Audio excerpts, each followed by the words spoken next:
copies. They're very good books, though, and I'm sure you'll enjoy them. Okay, enough of me. I'm going to introduce our first writer. Laura Vasilion is a freelance writer with 25 years' experience writing essays, feature articles, and business profiles for national and international publications, including Reader's Digest, Newsweek, Entrepreneur, and the Chicago Tribune. She now profiles celebrity chefs and writes food-related feature stories for Nutrition and Food Service Edge. She has just finished her first novel, Maelstrom, set in World War II Iceland. Inspired by her father's experiences as a Navy photo mate, it explores the war's ultimate cost to those who fought in it and those who survived it. Laura, come on up.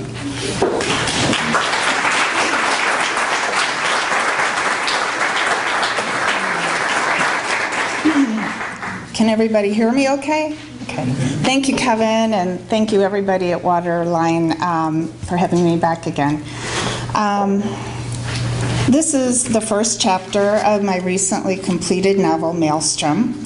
It's the story of Johnny Loring, a Navy photo mate from New York, whose life is forever altered by the images he captures at sea and in Iceland during World War II.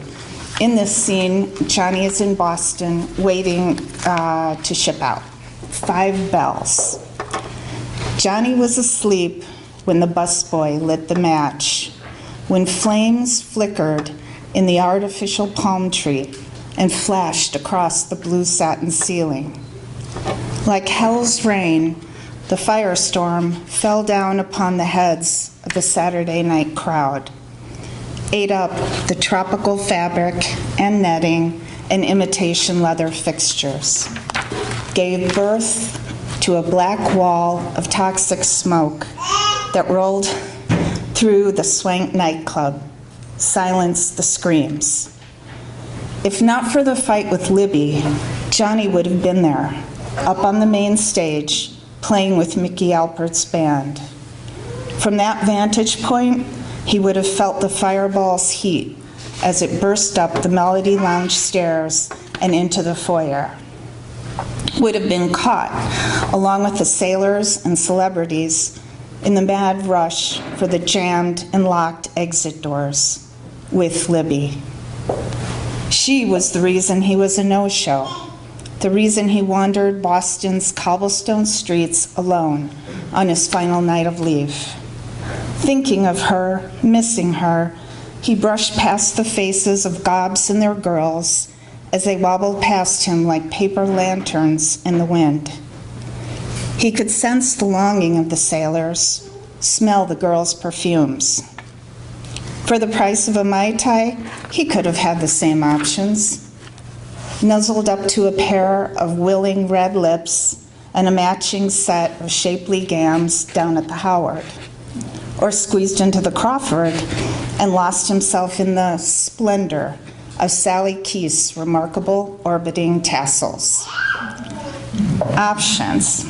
Yeah, sure, he'd had options. Options he was in no condition to pursue with her on his mind, when all he had to do was close his eyes to smell the scent of fresh soap on her skin, hear the way she laughed when she walked in the snow. So he did the only thing that made sense. He got stiff, stumbled in and out of countless dives, swigging cheap beer and lousy Manhattans. When his money ran out, he tried to talk a Mick bartender into one on the house, but the Irishman wasn't buying. Look around, mate. If I pop for every bloke shipping out, I'll be in the poorhouse.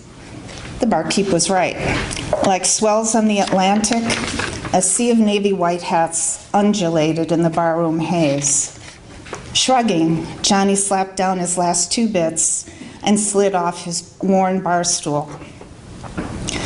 Checking the Chelsea ship clock nailed above the bar's cash register, he noticed it was coming up on 10 o'clock. 4 bells. 4 hours since the fight, since the last time he'd seen Libby. He'd gone to Boston City Hospital early to surprise her. Found her in the corridor flirting with a Dr. Kildare wannabe. He almost lost it and gave the good doctor a bigger head than he already had.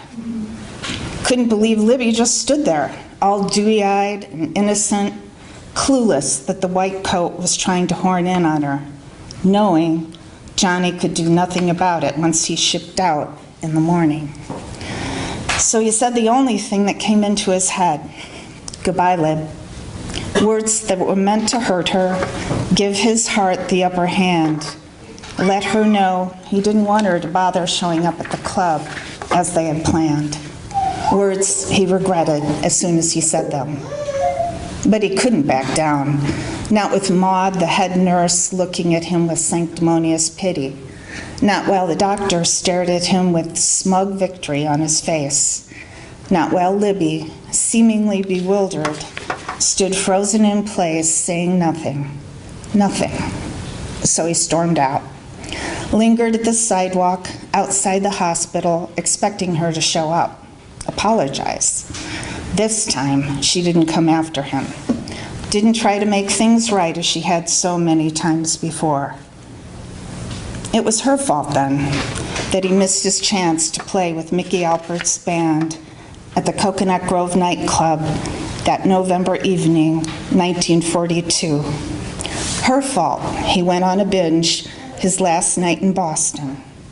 Her fault he spent the final hours of his Thanksgiving leave between the dingy sheets of a crummy Scollay Square hotel, alone, aching for her. Her fault. Sleep came in waves. Freed of sobriety's ballast, Johnny let out the slack, rode slumber's waves like a renegade skiff on Long Island Sound. He could not give the same freedom to his heart.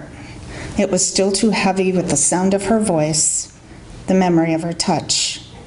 All the booze in Boston couldn't alter that, troll him deep enough, far enough away from the pain of missing her. She was the last thing on his mind before the bourbon and beer took him under. The first thing on his mind when the deadly mix woke him up again, barking and howling from inside his gut. He couldn't gauge if he'd been out a minute or an hour. Didn't much care. With the liquor sloshing around inside him, her on his mind, little else mattered. Deaf and dumb to the world around him, Johnny did not hear the distant ring of the first alarm, sounding out on Piedmont Street, or the second one, ringing out while he bolted for the bathroom. When the third, fourth alarms whined, Johnny was down on his knees, hands clamped around the cool porcelain toilet bowl. Still there, heaving, when the fifth and final alarm wailed. As bodies began jamming the glass revolving doors at the Coconut Grove nightclub. Thank you.